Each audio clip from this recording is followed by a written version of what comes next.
Welcome, everybody. My name's Neil Robertson, and I'm the Interim Chief Operating Officer at the South London and Maudsley. I just firstly want to say what a privilege it is to be able to open this conference. I'm absolutely delighted that we can hold this, given all the challenges we're facing both locally and nationally. Nurses are the largest, most rich and diverse part of our workforce at the South London and Maudsley. They deliver the majority of the direct care, and they work in multiple settings and services. As a nurse myself, I'm proud to have worked for this organisation for 21 years, and during this time I have had many opportunities made available to me, and I've found every day rewarding. What's also been really important is my colleagues, especially nurses who I've worked with, who have made it a joy to be part of this diverse workforce. So today we're holding a live streamed event, this would normally be held face to face, but obviously because of the global pandemic, that is a challenge. We have shortened our the length of the conference so that we can maximise attendance. What's really important is that we're marking 2020 as being the designated World Health Organization International Year of the Nurse and Midwife. We're so proud of the nurses who work both in SLAM and also outside of the organisation. And we're especially proud of all the hard work that you have done in these very, very challenging times. At today's conference, we're going to be hearing some really important stories, amazing journeys that nurses have embarked on. This will be represented through the different networks here at the Trust. Both these are Diversibility, the LBGTQ, BME and the Lived Experience Network. We're delighted that we're going to be hearing from Martin McRae, who's the Joint Regional Chief Nurse for NHSE NHSI, and he will be introducing the session. We're also going to be hearing from Nandi Nagoka about what we can offer nurses in the organisation, and we're hearing from Dr. Helen Winter about how to care for yourself during these challenging times.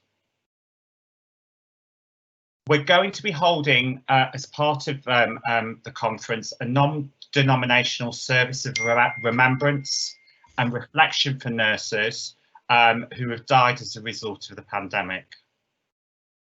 As part of this remembrance service, we'll be joined by the Trust chaplains, and we'll also pause to think about our colleagues who have died as a result of the pandemic. Our thoughts go out to their families, friends and communities, and we recognise the dedication they have made to the care of others. Thank you. I am sure you will enjoy this time. And again, thank you for your dedication and continued commitment.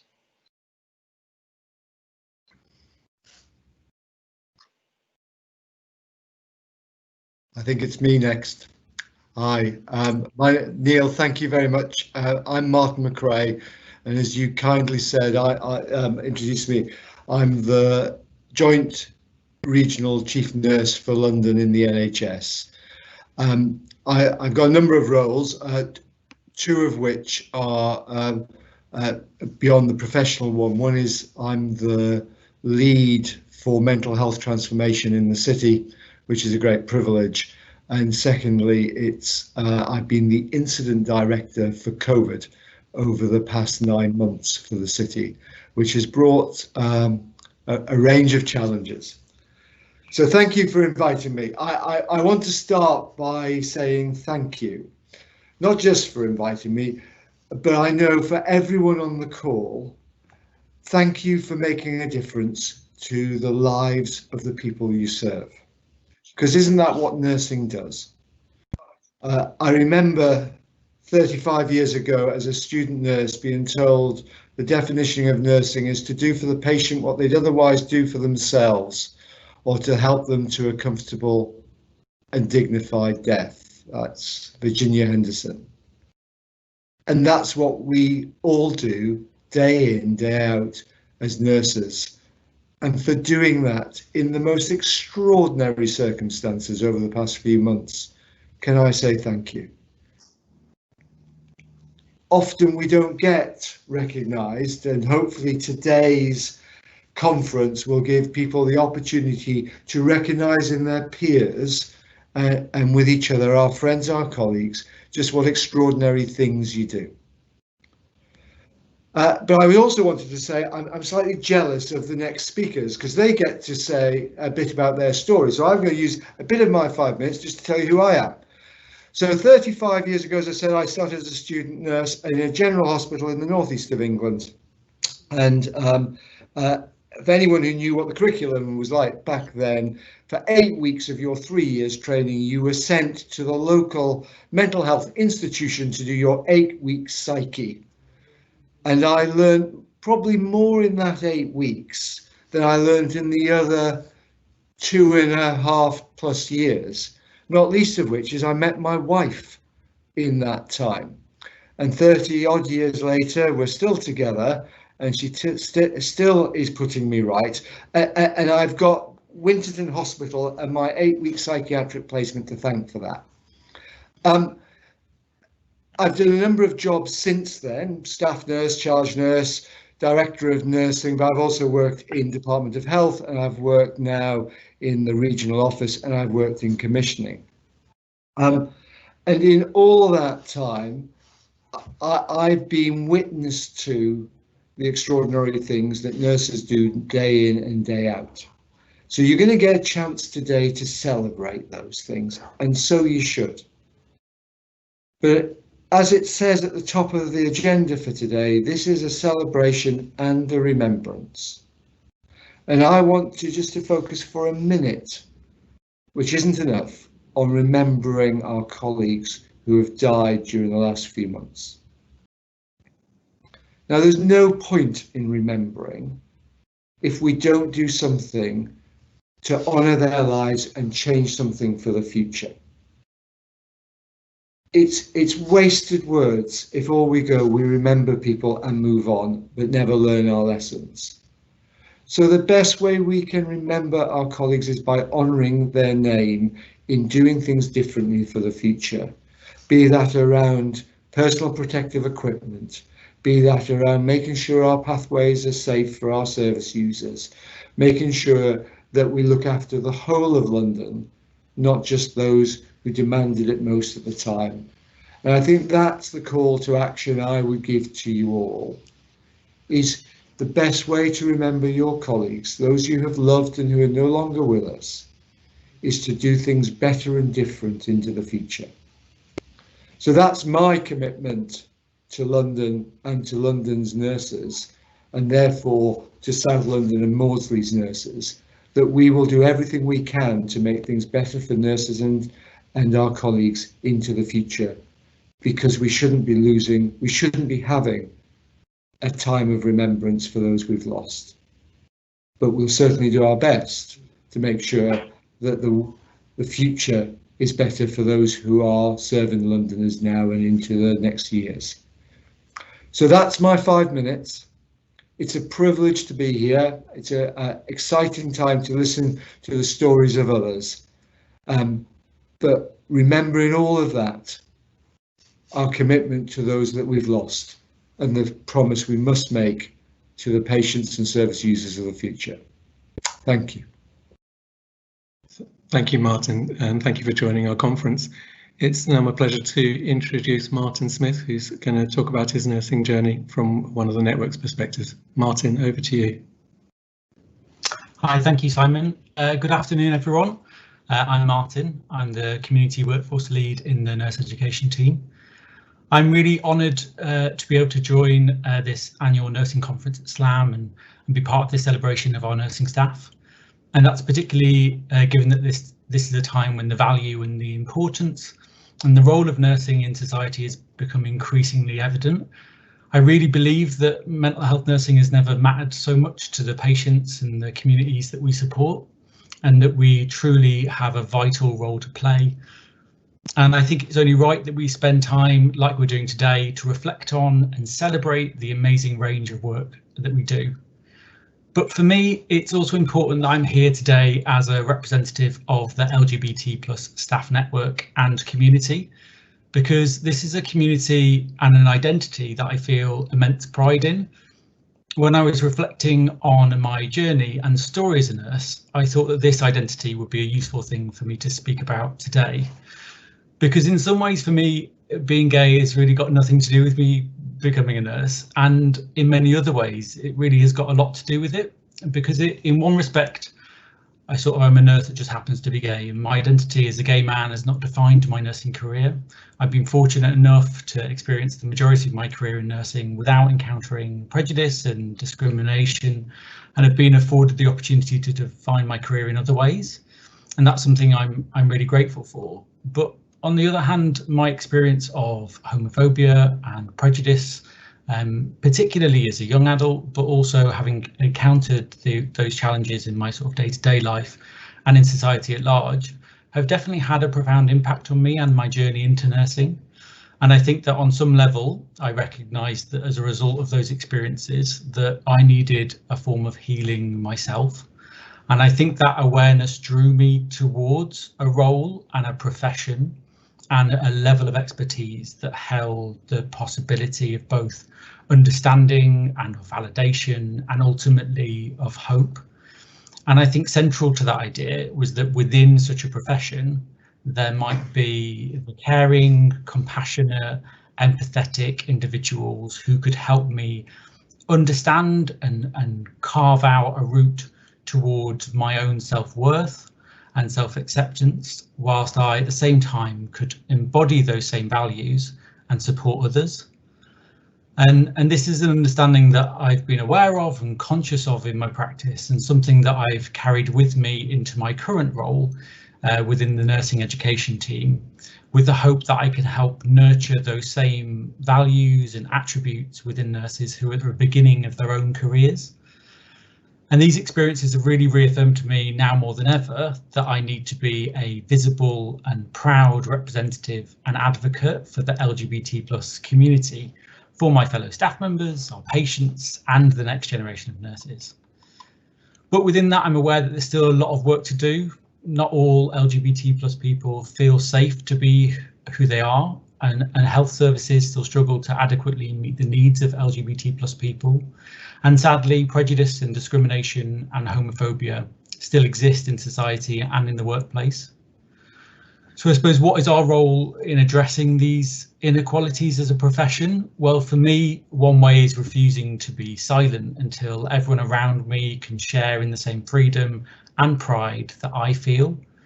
And one way I've done this is by joining the LGBT+ staff network. And this is a forum which continually wants to add as many diverse voices as possible, so that as a group we can be that loud and passionate advocate for the rights and the needs of LGBT+ staff and patients. I'm also incredibly proud that the Trust has now joined Stonewall's Diversity Champion programme and is making a positive commitment towards ending discrimination in the workplace and improving the lives of LGBT+ people, both at work and in the wider community. And so finally, my call to sort of all our nursing staff, both across the Trust and in the wider NHS and in other settings, is to also lend your voice to assist in this fight for LGBT+ rights and to help us make a difference as a profession. Thank you so much for listening and allowing me to share my experience today. If anyone would like to get in touch, don't hesitate to contact me. Thanks once again. Take care. Martin, thank you so much for your very passionate and very carefully worded story. It was really interesting to hear your story in nursing. Thank you. I'm now going to hand over to Farida Pirani from the BME network. Thank you, Farida.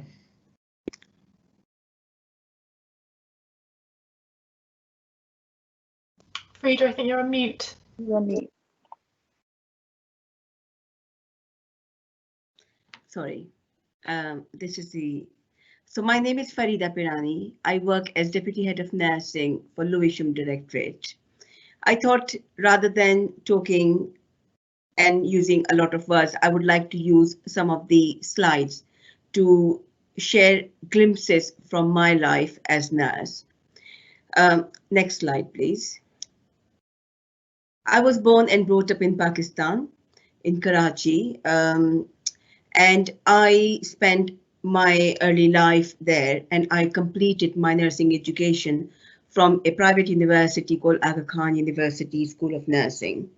As a woman in Karachi, Pakistan, career options were very, very limited. I come from a very poor family, which means my family did not have means to put me through a private education, both in my early years and in profession. The Aga Khan University at that time was accepting women particularly for nursing education on the basis of merit only. So once I met the admission criteria, I was accepted to complete my nursing and all costs were covered, which was a big benefit for the family. At this time, I can also say we are 3 sisters and all 3 of us went through nursing education and working as nurses at the moment. Next slide. These are some of the pictures, and I went through my photo boxes during the weekend. The picture on the bottom left is my first week in nursing education. Very, very new, very novice, did not know what is in front of me. I loved every minute of my nursing education. I completed my nursing diploma, and like Martin said earlier, our nursing program was also a general nursing program with 3 months of psychiatric placement. I had never thought about mental health nursing until that point, and I fell in love instantly when I started my clinical placements in mental health nursing. After my diploma, I worked for a few years and then went for my BSc in nursing as a postgraduate degree, and I completed that in 1997. Next slide, please. These are some of the pictures from my 12 years of nursing career in Pakistan, working in a psychiatric ward, working in a university hospital, working in government hospital, I worked as a senior faculty member in Aga Khan University. It was a variety. It was going to different settings, different placements, seeing anything and everything that you can imagine around care of people with mental health problem in Pakistan. Can I have the next slide, please? These are some of the key points from my career in Pakistan. I started my journey as a bedside nurse in a medical ward and then moved to psychiatric ward. But soon after that, I started working as a faculty member in the university. The classroom and clinical teaching was my main role, but the teaching was very different. We taught a class of about 30 people and then followed a group of 12 to 14 people into the clinical placement and did very, very hands-on teaching. We went all over the place, hospitals, community, voluntary organization, homeless people, homeless shelters, anything you can think about, and we went there. And it was amazing. It was independent. There was a great deal of autonomy as to what you want to achieve as far as it works with the curriculum. I led the BSc program there. I organized mental health nursing workshop. As our university was expanding to East Africa, Syria, Afghanistan, I went all over the country, conducted curriculum development and mental health nursing workshops there. In 1999, I came to the UK to complete my master's program, which I completed in 2000 and went back to Pakistan and continued working in the university. Finally, I left the country in 2004 to come to the UK to start my PhD program. Next slide, please. I completed my PhD in 2009. That from 2004 until 2009, I worked in a different role in the UK. Next slide, please. In the UK, I started working as a clinical support worker again in 2004, while working as assistant professor in Pakistan. My qualifications were not recognized in the UK, which meant I had to start all over again. I had a very long battle, about six years battle with then UKCC to get my education and experience accepted and to be given RMN. Finally, when I was very close to giving up, 2005, I got my NMC registration and I was told I can start working as a nurse. In the meantime, I worked in a mental health project in one of the voluntary sector organizations in North London. I continued working on my PhD program, so I was looking for a part-time work at that time. Next slide, please. My PhD program was based on help seeking among people who attended Muslim shrines. These are some of the glimpses from my field work for my PhD.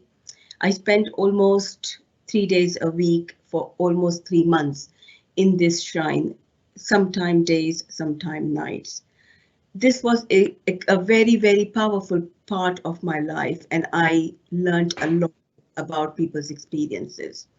I compared our mental health system in the UK with what happens in Pakistan, and there were loads of things that I was able to reflect on and was able to put as part of my dissertation. Next slide, please. My journey in slums started in 2006 as a primary nurse in Foxley Lane, followed by e-rostering implementation program. I worked in National Psychosis Unit as a physical health lead, and following that, I joined Westways Rehab Service as ward manager. 2017, I joined Lewisham as matron for acute care GAG, and now I work as a deputy head of nursing for the Lewisham Adult Directorate. The next slide, please. What I learn as a nurse, as an individual, as a person from Bain community: never give up and don't be afraid to be yourself. Never stop caring and being curious. No one can read your mind. Show that you care. We cannot expect people to read our mind. If you enjoy what you do, well, work will become rewarding. I enjoy every bit of my work, and that is what keeps me going. Don't judge people. People are never the same. Look for their uniqueness, look for their strengths. And this is for everybody. People have had a life before you met them. Be interested in where they come from and what they bring with them, and give people a chance to show what they can be. I practice this every day. I practice that in my life. These are my values. And I think while the world is changing, services are changing. It is really important to go along. And what Alan Watts says, the only way to make sense out of change is to plunge into it, move with it, and join the dance. And what Roy says, great things never come from the comfort zone. So while the world is changing, while things are changing around, we need to join this journey. And it's only out of comfort zone that we grow, we develop, and we become better individuals, better human beings. I know it is difficult to talk about 28 years in 5 minutes. So if there is anybody who want to chat, talk about it, please, I would be happy to I would be happy to connect outside of this. Thank you very much. Frida, thank you so much for sharing your inspiring and amazing journey in nursing, and also for your inspiring words to us all at the end, something for us all to take away. It now gives me great pleasure to introduce Debbie Painter, who is representing the Lived Experience Network. Debbie, thank you so much for joining us. Thank you, Simon. Okay, so in my final year at school, when I attended the obligatory meeting with the careers advisor, I was told that I should work with animals or children because you don't need to be clever to do that. And they'd always told me that I wasn't very clever. So I thought I'd be a vet because I liked animals more than I liked people at that time. I'd had quite a disrupted education and really didn't like school. I didn't have many options or any ambitions, and so left home at 16 with my 1 O-level and my suitcase and moved to London, where I worked on a life of low-paid caring jobs, which I did for many years. 15 years later, I found myself working in the NHS, in the service for deaf children and young people, in a job that I really loved. But without relevant training and qualifications, I found that I was limited in the clinical work that I was allowed to do. Fortunately for me, I worked with a consultant who saw some potential in me. He said that I had a brain in my head, it just needed a bit of training.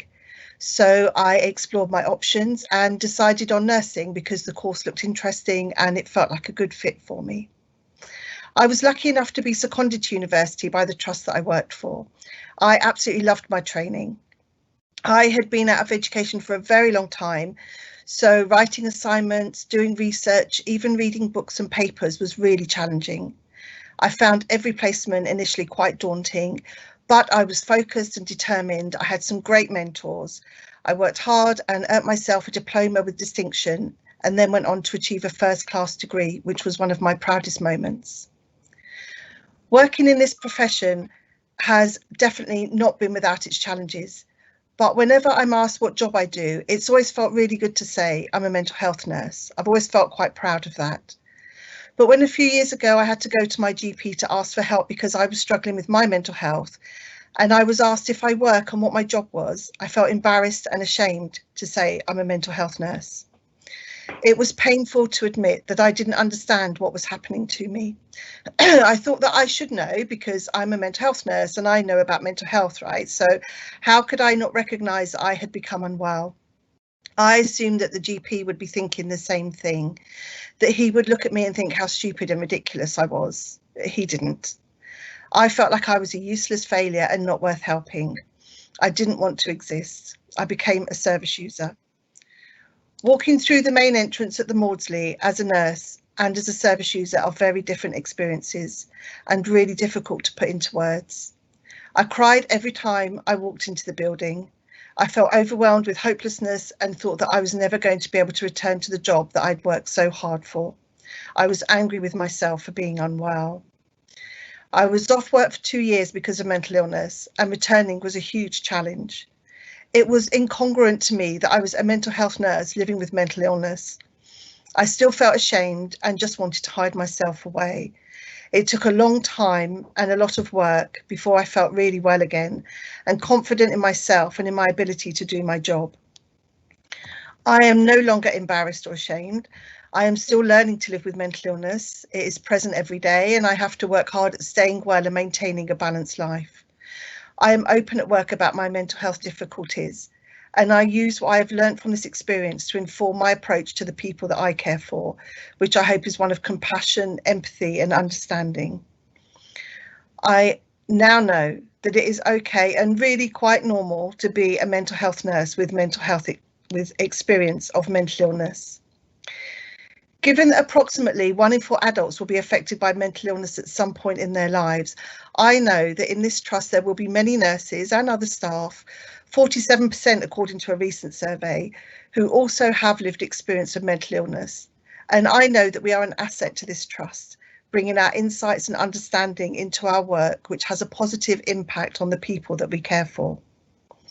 In case you haven't come across it yet, the Lived Experience Network is a trust network for staff with and without lived experience of mental health challenges. The Lived Experience Network facilitates peer support groups for staff who identify as having mental health challenges, which are currently taking place remotely. And through the steering committee, we challenge stigma and discrimination and influence policy development and implementation. We are planning to hold our second conference next spring, which will probably be virtual, and you are all very welcome to attend.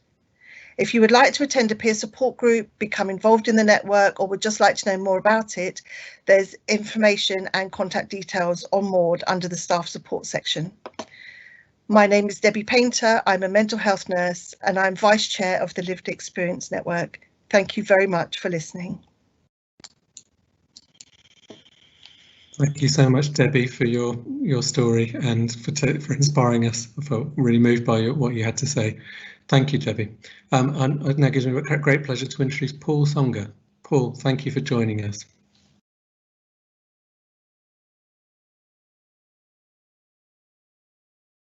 Hi, Paul. Sorry, you're on mute.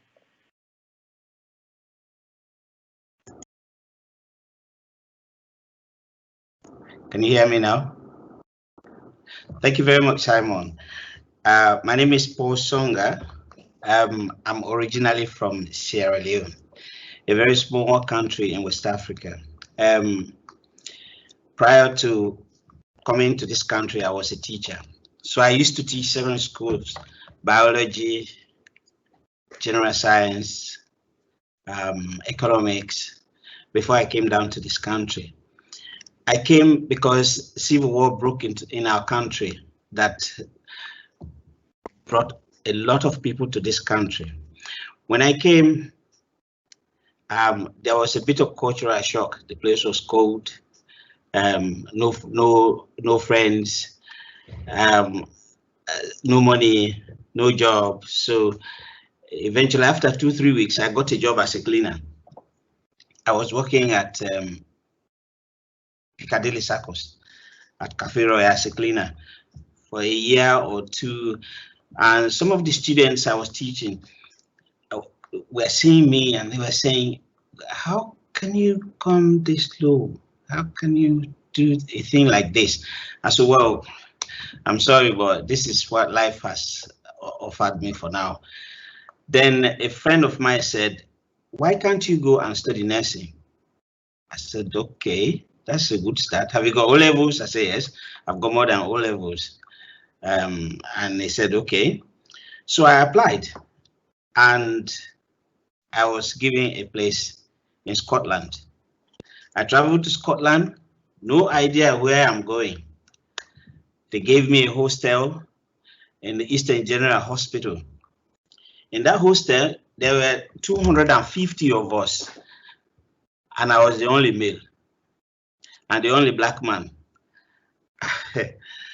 that was I found it difficult to handle that for a little while. Fortunately, the people I was living with in the hostel were very friendly. So in the night, they would come and knock at my door. "Come out, let's." I couldn't. I would lock my door and lock myself inside. So in class, I'll be sitting at the back. In the class, there were 3 of us from Africa. There are like 30 people in the class and 3 of us from Africa. And I was always very quiet sitting at the back. One day, the teacher came to the class and she was teaching cells. And she asked, "Is there anybody who has an idea what I'm talking about? What are cells? What are the different types of cells?" And so I was sitting at the back, so I put my hand up. Everybody turned around and looked at me. What is he coming to say? This quiet man who has always been very quiet. So I said, "Can I come to the front? Can I come to the board?" And the teacher said, "Yes, you can come." She gave me the chalk, and I started to explain what are cells and the different stages of cell division. I spoke about meiosis and mitosis, and she was shocked. She was looking at me. "Have you ever studied before?" I said, "Yes, I have." So after the class, in short, she went to the staff room. I had my supervisor there, Janice Green, and she said, "Janice, there's something about this gentleman who is always very quiet in this place." Anyway, that's how I started to unfold myself. I started to feel relaxed because I thought people are starting to appreciate me for what I am and who I am. I finished my studies. I came over to London, but by then it was not slum. I started my work with how do they call it?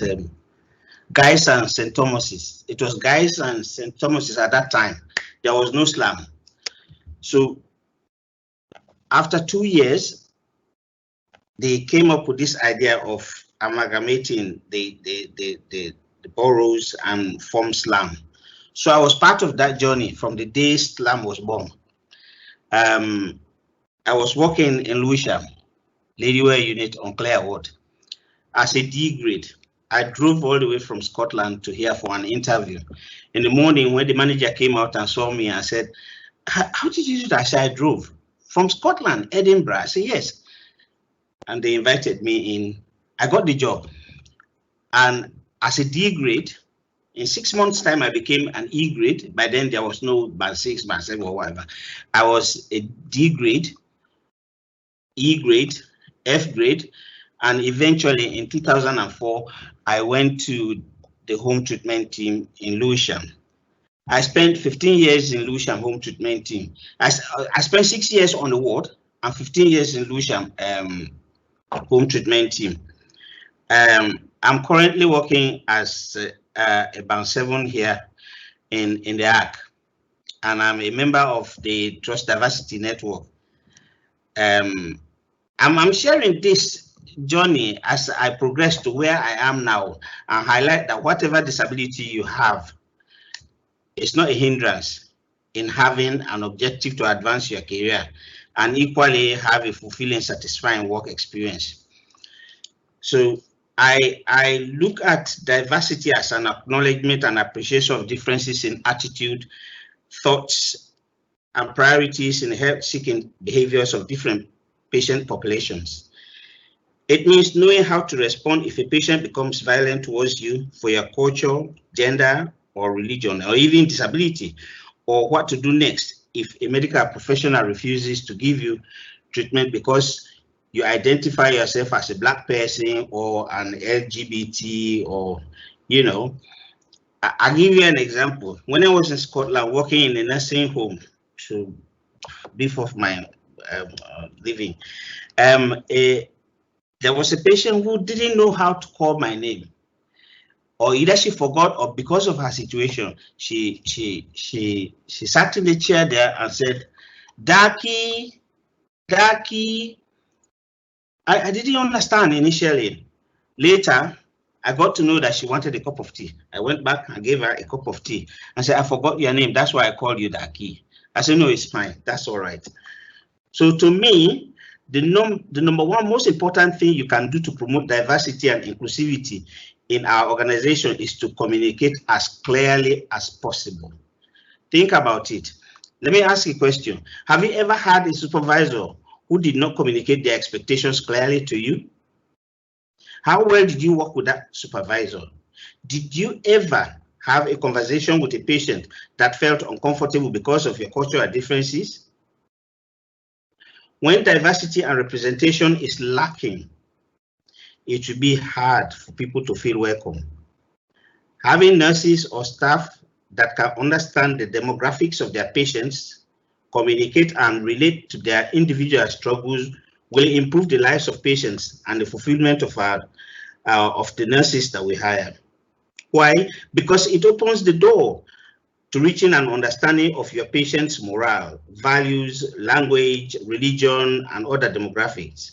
Many of us make assumptions based on a person's appearance, disability, behavior, our personal experiences, and what we believe that person might be thinking. But sometimes we hear someone say something completely unexpected, causing us to reevaluate our opinions of the person. Today, I would like to encourage all of us to have an open, honest, and transparent communication to whoever we meet, and not to deter or whatever disability we have, as this is our way to be acknowledged and be supported. I'll leave you with a great reminder of one of the greatest thinkers in this country, Steve Hawking. He says, concentrate on things your disability doesn't prevent you doing. And don't regret the things it interferes with. Don't be disabled in spirit as well as physically. Thank you very much for listening.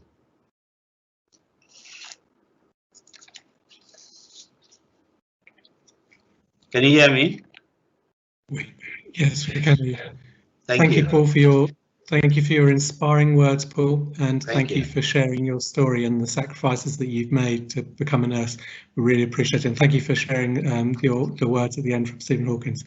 It now gives me great pleasure to introduce our Director of Nursing, Vanessa Smith, and I'm really pleased that she's going to share with us her journey into nursing. Thank you, Vanessa. Hello everyone, as Simon said, lots of you will know me and there'll be lots of people that I don't know and have never met. I'm Vanessa. I'm really lucky to be the Interim Director of Nursing here at South London and Maudsley. And I've been really touched to hear the stories of the nurses that have gone before me. So Neil and Martin and Farida and Debbie and Paul. And because of that, I've written a few words down about what I'm going to say, because actually listening to people's stories and sharing some of their life experiences and reflecting on what being a nurse means is really quite touching, isn't it? So bear with me because it's quite emotional, and also thinking about our service of remembrance later on. So I was just going to say a few words and I was going to tell you a little bit about my journey and then go on from there. So I wanted just to note that the event today is about celebration, reflection and remembrance.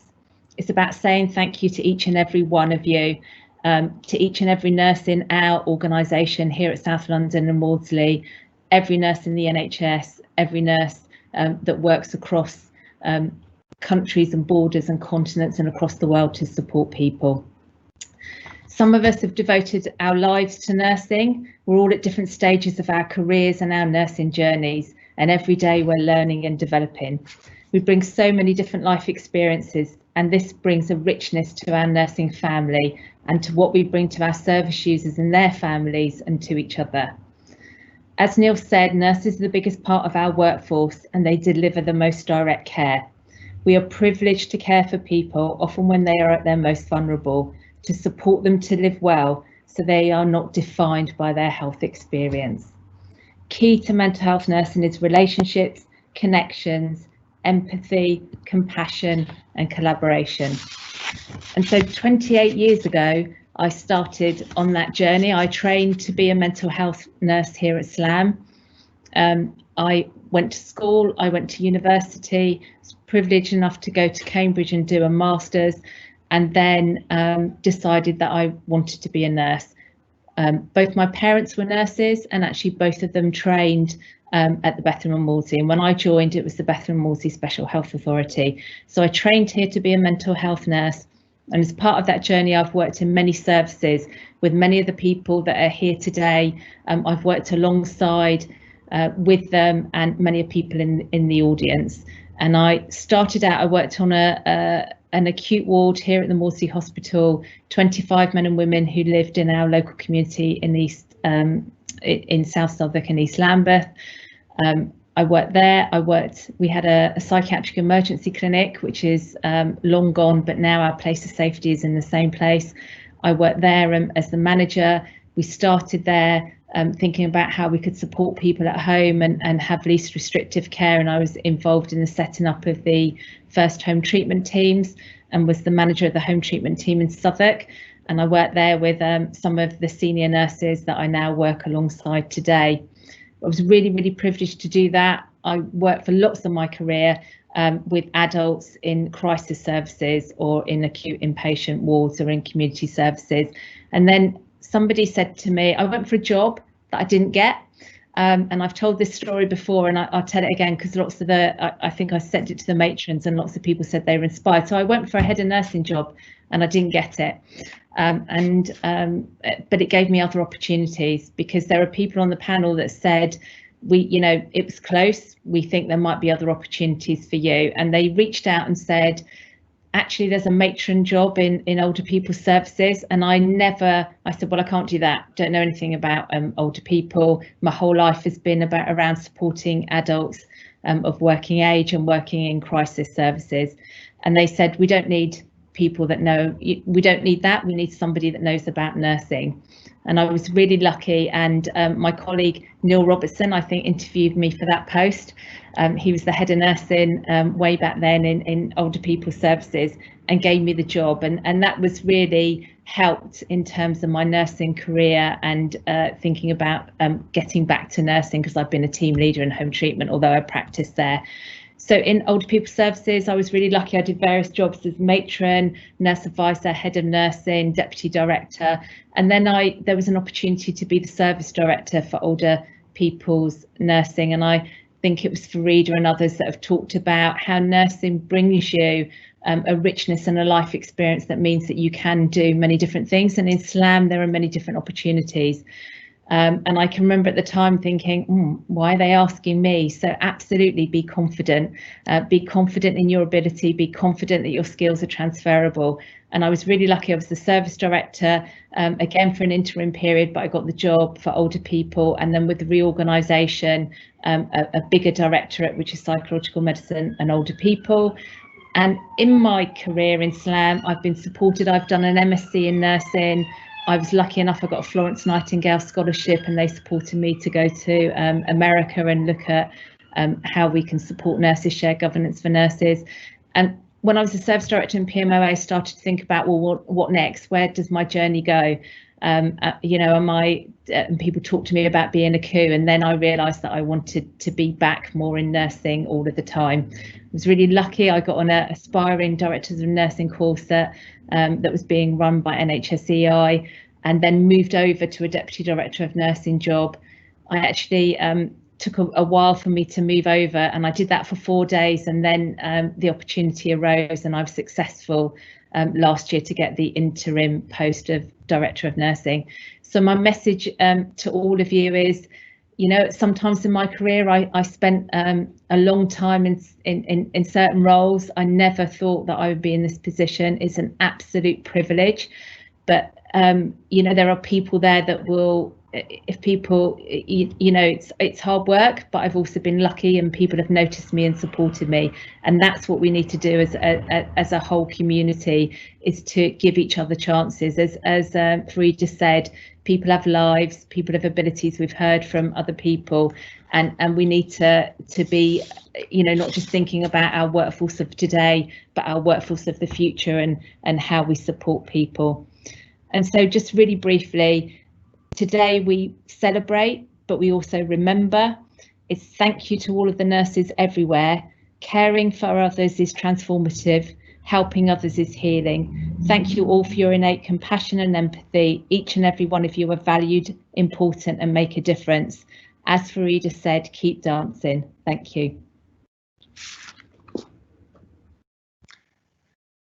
Thank you, Vanessa. Thank you for sharing your journey into nursing with us.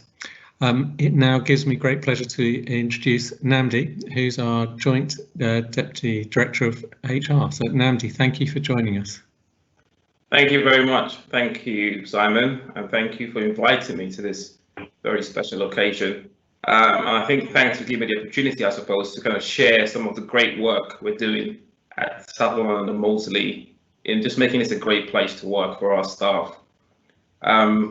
I've been told to do this in sort of 5 minutes, so I'm going to try and, in a way, try and express how great it is to work here in that short time. I joined the Trust in 2018, and I can see how much improvement has gone into making the Trust a great place to work for all our staff in that short time. I think it's also quite important that we recognise our amazing staff and all the work they do, especially our nursing staff.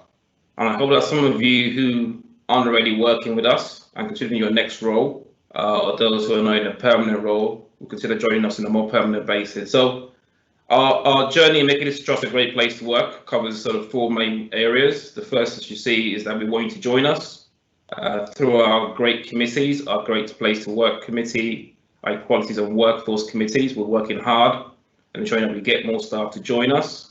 When you join us, we need to stay and enjoy the work you do here. So enjoy our staff benefits, which I'll touch on very briefly. But also we want you to stay and kind of hearing what we've heard today, kind of develop your careers with us. So, you know, choose us, stay with us, make the best of the benefits, ensure that you stay and flourish and grow in this organisation. And our support and commitment to you more so is that we will support you, especially our nursing staff, our clinical staff, and support your growth within the organisation. So just next slide, please, if you can. So what are we doing? What are our staff saying to us? We continue to value your feedback. I think it's really important that we hear from our staff on how their journeys are in the organisation. The way we provide this is through our staff survey, and the last survey, which ran in 2019. We're running a recent survey now, so we expect our staff to provide us with more feedback. The more feedback we get, the more we can do in improving and ensuring the trust is a great place to work.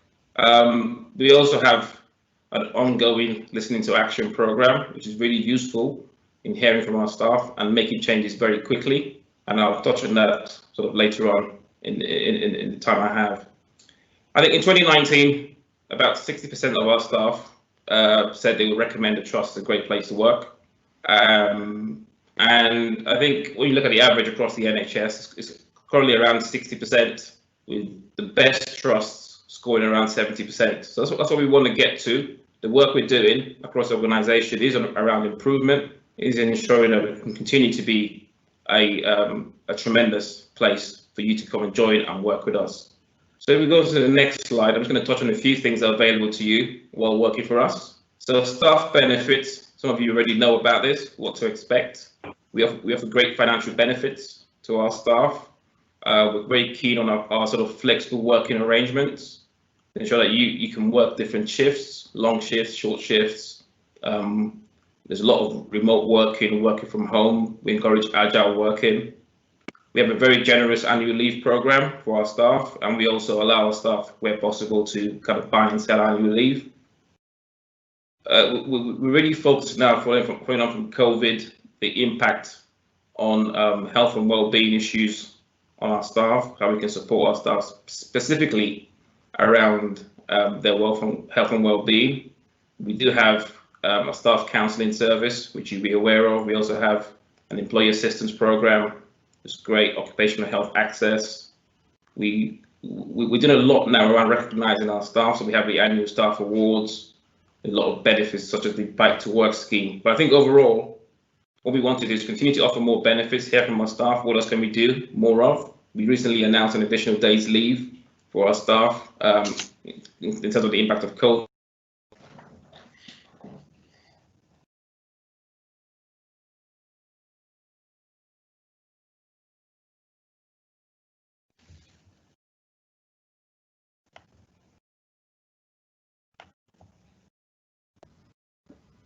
I think we've just lost Andy there.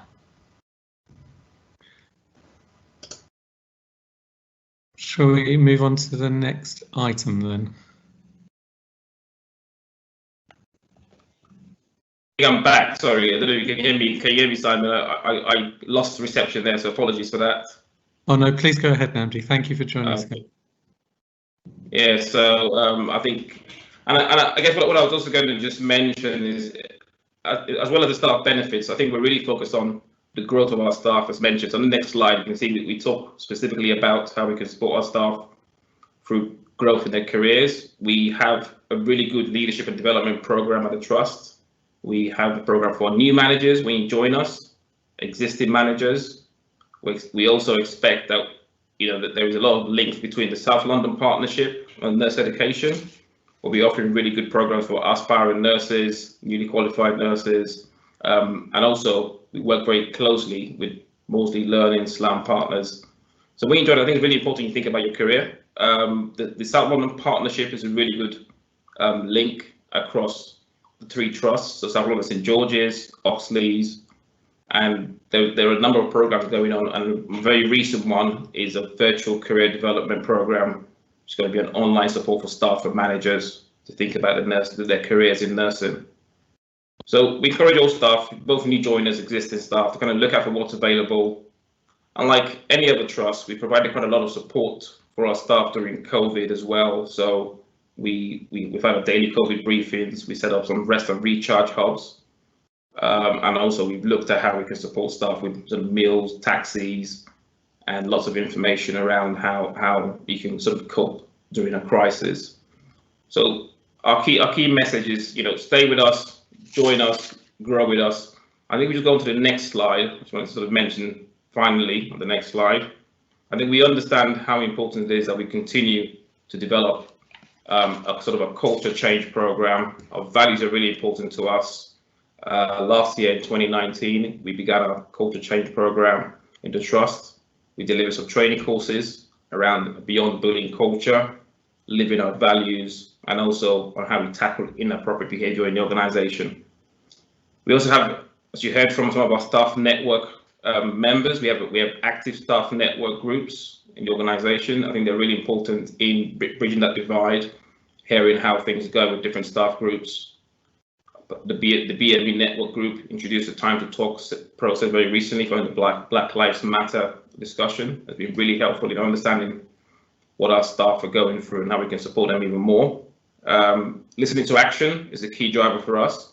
We want to hear from our staff very quickly. We want to make improvements, and that seems to be working very well. So that's a really good intervention, which has helped our staff to give us very real-time, quick feedback. I'm sure you see some of these. So I think we've heard from our network groups. We talk about 5 commitments, which are really key to us, and the staff support available. You might see some of these posters, which we launched in November, our Beyond Bullying program, on the screen. So I think for me, the message is really, enjoy your work here, stay with us. You did an amazing job. This is the time to kind of reflect on some of the work that our nurses especially have done over the last year in coping through a pandemic and a crisis. Understand that this is a really difficult time, but we want to continue to support you in working with us, continue with your growth, and really hope that you stay with us, enjoy working here, and help us and support our journey in making the trust a great place to work. So thank you very much, Simon, for giving me the opportunity, and I'll pause there. Thank you so much, Namdi, for joining us. Thank you for letting us know what work has been done in the Trust to make SLAM an even better place to work. So thank you, and thank you for your words of encouragement for our nursing staff. It gives me great pleasure now to hand over to Dr. Helen Winter.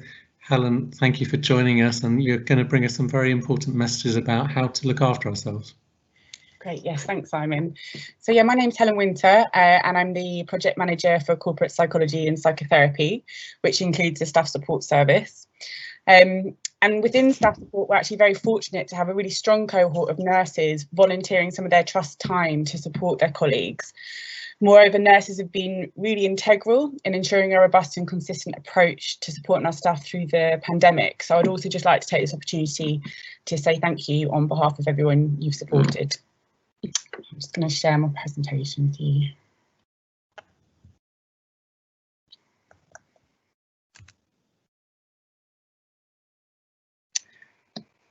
Okay, so yeah, 2020 has been a truly challenging year. The unpredictability and uncertainty of the COVID-19 pandemic, the associated lockdowns, physical distancing, the additional pandemic of racism, global ecological emergencies, and multiple humanitarian and economic crises. So it's no wonder that as a society, we're feeling fed up and quite burnt out. So where do we begin to make sense of the current times? How can we move towards a positive systemic shift that leaves no one behind? These are really big questions to tackle. How about we start by taking a breath? Many of you will probably already be familiar with the airplane analogy. Before takeoff, airline attendants will say, if the plane hits turbulence and the oxygen masks fall down, place the mask on yourself first before turning to others to help. This is absolutely critical. If we don't, we may not be able to help anyone. Well, we've all hit some turbulence and we all need to take good care of ourselves, our bodies and our minds. In a moment, I'm going to invite you to take part in a short mindfulness exercise. I'm going to ask you to start by finding a comfortable position on a cushion or chair. Turn off your phone or other devices that may disturb or interrupt you. And take a few moments to settle and ground your attention. Take this moment just for you. Take a few breaths and feel your body on the chair. Notice whatever is present in your mind and allow yourself to arrive fully to the moment at hand. If you're feeling unsettled or preoccupied, you may place your hand on your heart in a supportive and comforting way, as if to say, I'm here for you. It's okay to feel how you feel at this moment. Just taking a moment to pause and be still. If you're comfortable to do so, then please close your eyes. When you're ready, taking a big deep breath, breathing in through your nose and out through your mouth. And as you breathe out, just allowing the body to sink deeper into your seat, allowing thoughts to come and go. Just imagining a steady flow of warm sunlight flowing down through the body, dissolving any tension, any discomfort as it begins to fill the body. Starting with the toes, moving up through the feet and the legs, all being filled with sunlight. The qualities of warmth, space and ease as it continues to travel up through the body, up past the waist to the back and the stomach. It's as though it just washes away any discomfort. It continues up through the chest and the back, into the shoulders and down the arms, all the way down to the hands and fingers. A sense of relief in the body and stillness in the mind as it continues to travel up through the neck and the throat, into the head and face, all the way to the very top of the body. And there's nothing other than a sense of stillness remaining. And now just gently bringing the attention back to the body and slowly blinking open your eyes. Okay, so having taken this moment to pause and reflect, I'd like you now to switch your awareness to noticing your routines. In what ways could you make choices to take better care of yourselves and each other? At SLAM, we've developed the Managing Stress MOT to support staff to take notice in this way. It includes tools to support our staff to check in with their health and well-being. Please do contact us if you don't work at SLAM but would like access to these resources. My email address is going to be on the next slide. The wheel on this slide represents all the areas we know to support good stress management. Through the MOT, you can rate yourself 0 to 10 on how well you think you're doing in each domain. For example, I would score myself an 8, perhaps, on connecting, as keeping in close contact with friends and family is a priority for me. I often meet a friend in the park for a walk and talk, and I have regular FaceTime catch-ups with those people I can't physically meet. However, I might score myself maybe a 3 on taking breaks, as I can often find myself in back-to-back meetings with little respite from the screen, which I'm sure something many people can relate to. And I know that this is something I need to work on. So a first step might be to propose that we do, instead of 1 hour meetings, we reduce them down to 50 minutes, for example, so we can have a bit of a movement break or get a cup of tea in between. After you complete the MOT, you can explore the wheel and think about where you're doing well and where you need to improve. You and only you can decide on the changes you need to make to reduce stress. But we are confident that everyone will need to make some changes because stress management is an ongoing human challenge. Sometimes it's really hard to recognise we need to make changes. We can prefer to think, oh, I'm okay, I'm fine, because actually it'd be yet another burden to have to make changes to look after ourselves on top of everything else. But unfortunately, if we don't do this, then we can get exhausted, stressed and worn out, a bit like a car which hasn't had a regular MOT. So let's take this as an opportunity to become more self-aware and make positive choices to take better care of ourselves and each other. The full MOT stress management pack will be available and going live on Maud from tomorrow. There's been various bits on there for the past few weeks, but we'll have the whole pack up there from tomorrow. Again, please do email me if you work outside of SLAM and you would like a copy of this. Also, over the next 6 weeks, we'll be adding resources to the MOT Maud page. And these are going to include things like leaflets, podcasts, apps, tips, for example, apps to support sleep and relaxation, and also short videos of SLAM staff sharing their stress management hints and tips. We would really love to profile good examples of self-care, so do let us know what you and your team are up to. We've already been hearing about some really lovely examples. So one this morning I heard about was one or perhaps two wards having a bit of a dance off, I think on a Friday. And I know another team who regularly share, they've got like a shared document with lots of recipes of quick and easy healthy meals, which is lovely. So please do get in touch if you've got any pearls of wisdom. We really, really do appreciate being in conversation with you on this. Okay, thank you for listening. Thank you, Helen, and thank you for sharing with us some really important top tips about how to look after ourselves during the pandemic. My name's Simon Sherry, I'm the Deputy Director of Nursing for SLAM, and it's my pleasure to be here today. The next section is our Service of Remembrance. This year we're holding a really very different annual nursing conference, as this is a virtual conference opposed to our usual face-to-face conference. I'm hoping that you found this event interesting so far. I've found some of the speakers very inspiring, and I want to thank all of the speakers we've heard from today, and in particular our nurses representing our staff networks. Nursing is such a rich, vibrant, amazing and diverse family, and it's a family I'm incredibly proud to be a member of. I want to add my thanks to the nurses working in our trust, and also to extend my thanks to nurses everywhere for all they're doing to deliver care during this incredibly difficult time. We've all had to embrace enormous changes in our working lives and in our personal lives as a result of the global pandemic. It is poignant to let you know, the day after Armistice Day, that the International Council of Nurses has revealed that as many nurses have now died as a result of the coronavirus pandemic than were killed in the entirety of the First World War.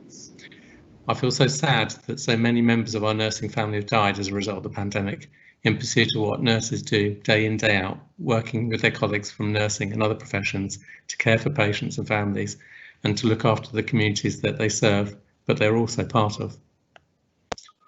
Our fallen colleagues have paid the ultimate price for caring. I'm pleased that today we're holding a non-denominational service of remembrance and reflection, open to people of faith or of no faith, to remember those colleagues who've died. It's a reminder to me that at no time in my 30-year career has there been more of a need to look after each other, and most importantly, to look after yourself. So I'm now going to start the service of remembrance. So nursing is a calling, a lifestyle, a way of living. We who are here today honour our colleagues who are no longer with us. They're not remembered by their years as a nurse, but by the difference they made during those years, by stepping into people's lives and by the special moments that they shared.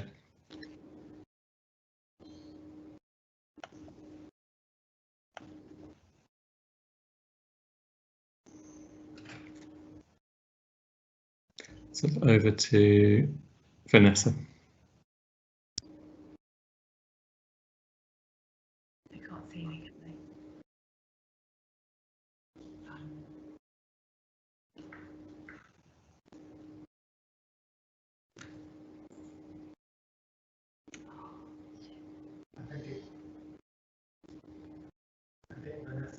Vanessa, we can hear you. Vanessa, we can hear you if you want to go on ahead. It's not live. Vanessa, you're live. Remembrance, we light 4 candles representing love, care, compassion and grief. Leo Tolstoy once said, just as one candle lights another and can light thousands of other candles, so one heart illuminates another heart and can illuminate thousands of other hearts.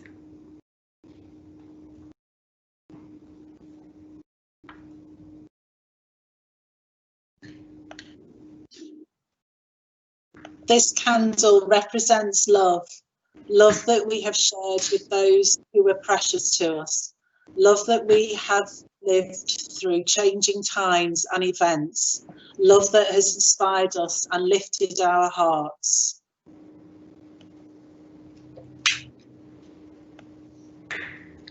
This candle represents care, care that we take of others, care that we take of ourselves, care that helps to build relationships with those who are frightened for their future.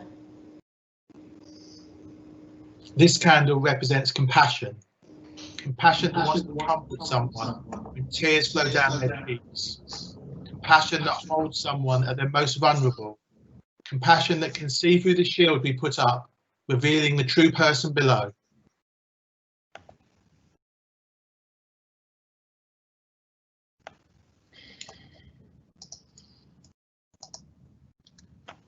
This candle represents grief. Grief for those that we have lost and remember today. Grief for what is missing in our lives because they're no longer there. Grief for what might have been, but will now never be. Our hope today is that although we grieve, the candles we have lit will help light our way and our hearts as we remember those who have left our sides but continue to walk with us because of the love, care and compassion that they showed.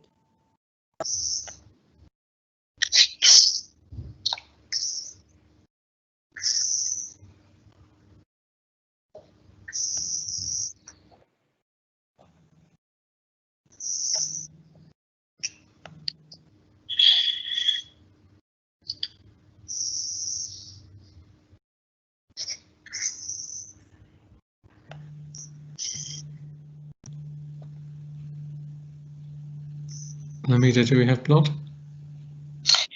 When a calming, quiet presence was all that was needed, they were there. In the excitement and miracle of birth, or in the mystery and loss of life, they were there. When a silent glance could uplift a patient, family member or friend, they were there. At those times when the unexplainable needed to be explained, they were there. When the situation demanded a swift foot and sharp mind, they were there.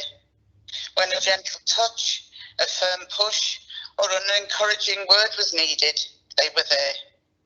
In choosing the best from a family's thank you box of chocolates, they were there. To witness humanity, its beauty in good times and bad, without judgment, they were there. To embrace the woes of the world willingly and offer hope, they were there. And now that it is time to be at the greater one's side, they are there.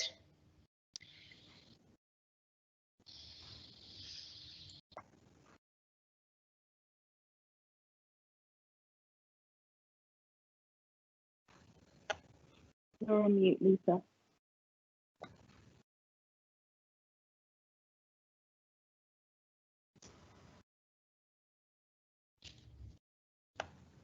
Lisa, sorry, you're on mute. Apologies. Sometimes nurses will hear the comment, just a nurse, over the course of their nursing careers. When we hear it, we tend to think about all the responsibilities we've had to carry throughout the day. Responsibilities that are there to improve the health of others and prevent any possible harm. Nurses hold many different roles to address the direct and indirect needs that are needed to support individuals, families and communities. If you think of health as a lifelong journey, every nursing role has the potential and ability to impact lives. So just a nurse, let us listen now to what the phrase meant to Suzanne Gordon.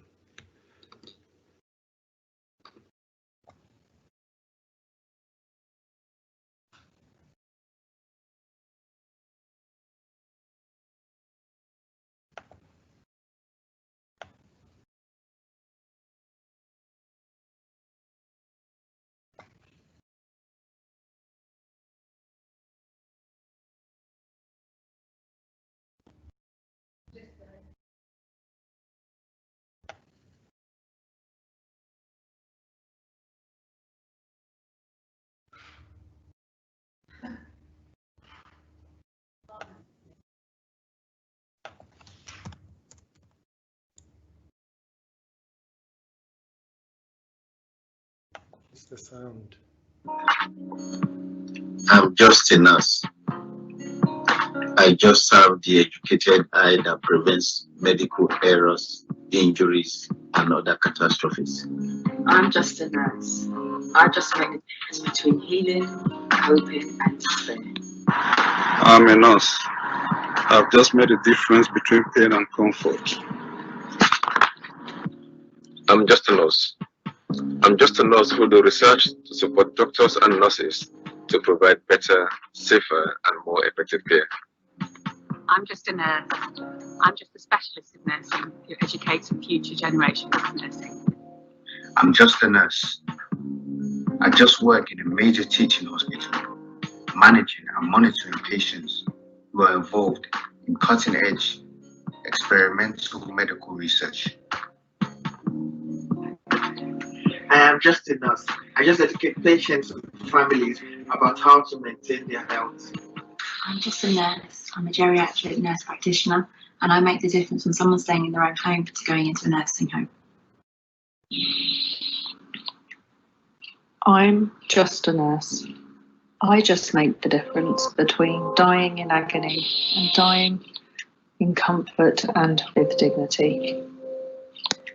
I'm just a nurse. I'm just a real bottom line in healthcare. Don't you want to be just a nurse too?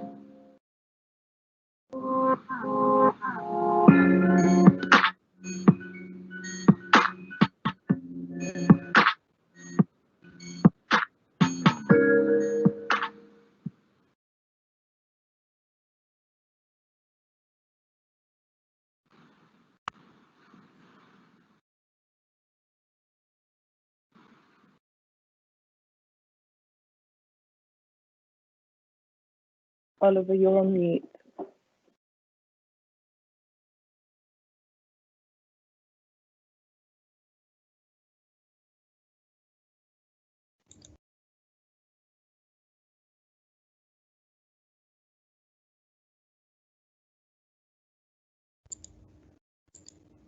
As friends and colleagues, we gather here together to pause, to reflect, and to pay our deepest respects to those of our own nursing family who we have lost.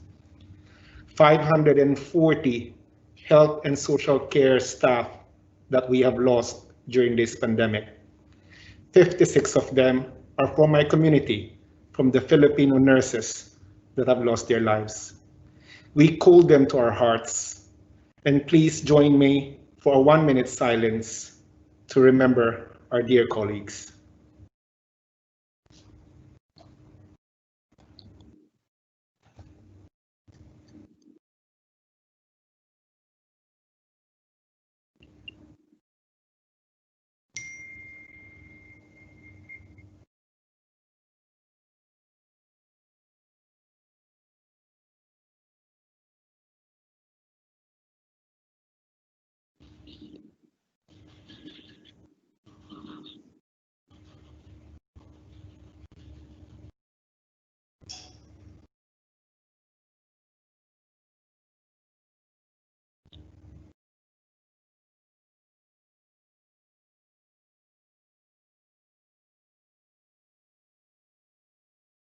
When we start our shifts and when we finish our shifts, we will remember them. When we walk down corridors or pause by their areas of work, we will remember them. When we recall echoes of their voices, a pearl of their wisdom, an act of their kindness, we will remember them. To us, they will never just be a statistic, for they are valued members of our working family, colleagues who have touched our lives and changed us forever, and we will always remember them.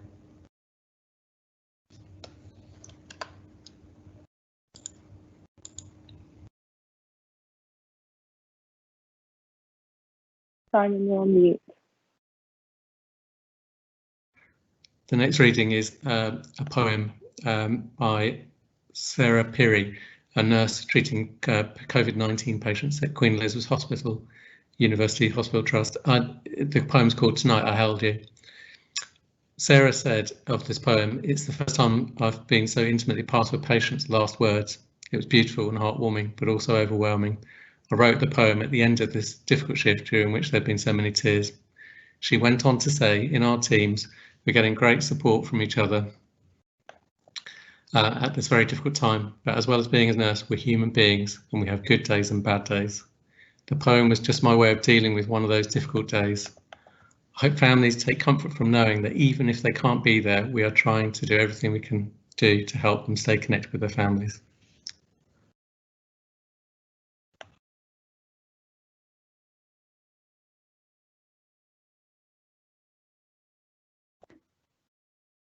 Tonight I held you as I fought back the tears and grieved for your family that have loved you for years.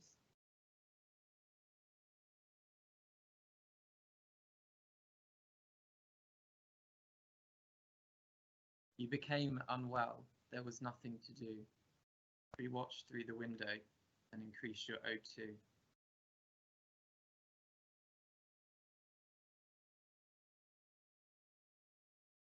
I called your family to see if anyone could attend. Your family needed to know that this was the end. But this virus is terrifying and people are shielding. How can they be there when COVID is so unyielding?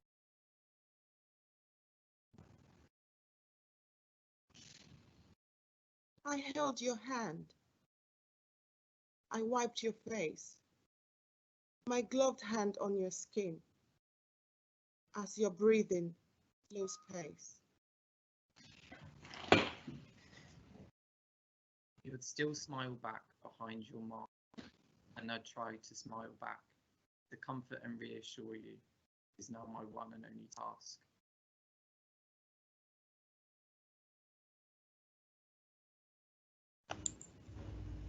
Your family called to say their goodbyes. We stood with the phone and listened to their cries.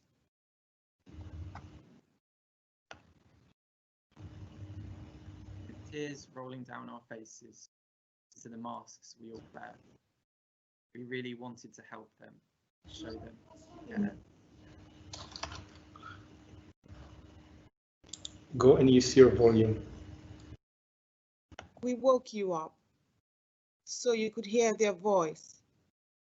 We described your actions. We had no other choice.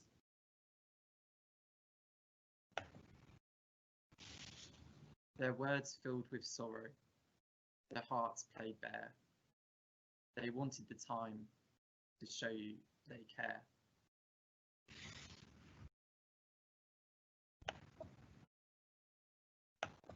You looked peaceful and smiled at their call. I hope it brought you comfort. Standing there took my all. We deal with death, but not like this. No family allowed. Give you one last kiss.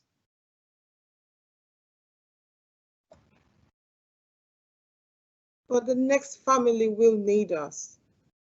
We will need to do the same. But I hope I gave you very good care, and I will always remember your name.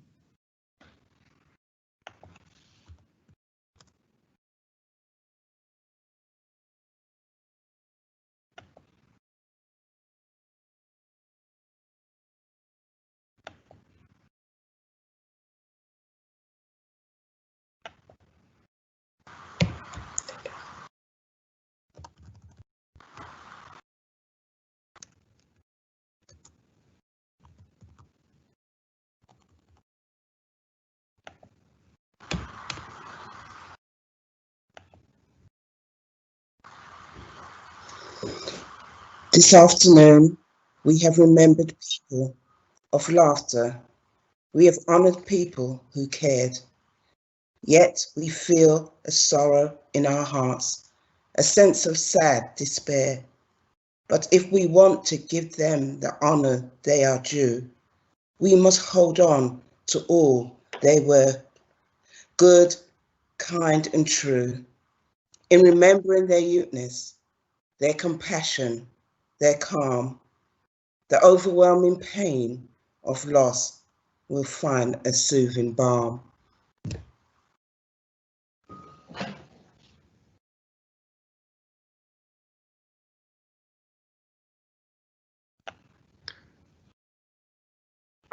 So talk about the good times and the way they showed they cared, the work we did together, the experiences we shared. Let memories surround you, and a word someone may say will suddenly recapture a moment, a time, an hour, a day. Maybe look up in the evening skies to see that twinkling star that sparkles brighter than the rest and doesn't seem so far. For if you keep those moments, they'll never be apart, and they will live forever, safe within our hearts.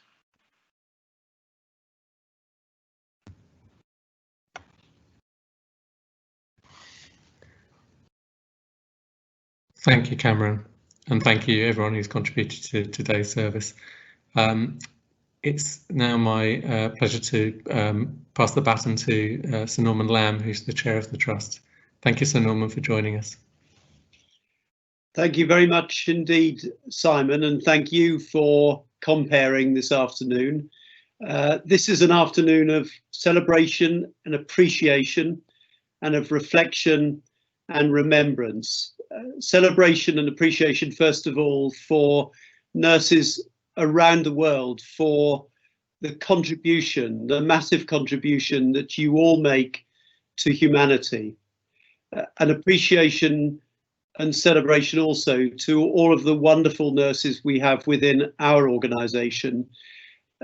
We heard powerful and inspiring testimonies from Martin, from Farida, from Deborah, from Paul, and indeed from our wonderful Director of Nursing, Vanessa. I loved Farida's contribution, her amazing story of her journey from Pakistan. I loved the slide where she referred to what I have learned and practice, and in particular, be interested in people and where they come from. What a wonderful guide and inspiration that was. And I loved the way Deborah talked of her lived experience. And Deborah, your lived experience enriches your contribution to people's lives.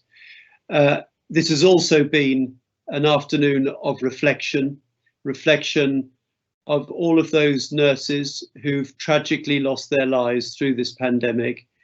We heard Simon refer to the fact that now as many nurses have lost their lives through this pandemic as lost their lives in the First World War.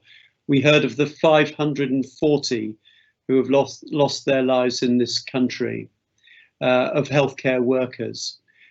And we're also, it's also important to remember and to reflect on all of the nurses within our organisation, many of whom will have had their own personal anxieties and fears about their own safety throughout this period, but who kept working to support others, working with dedication, with commitment, and with professionalism. And for that, we are truly thankful. So thanks to all of you. And then remembrance, as I say, of all of those nurses who have lost their lives. So thank you to everyone who has made this afternoon's conference and service of remembrance possible. Thank you in particular to the contributors this afternoon, and thanks to nurses everywhere for everything you do to make our lives better. Thank you, Sir Norman, and thank you for joining our conference today, and thank you for all the attendees who joined our conference today as well. That brings the conference to an end, so thank you.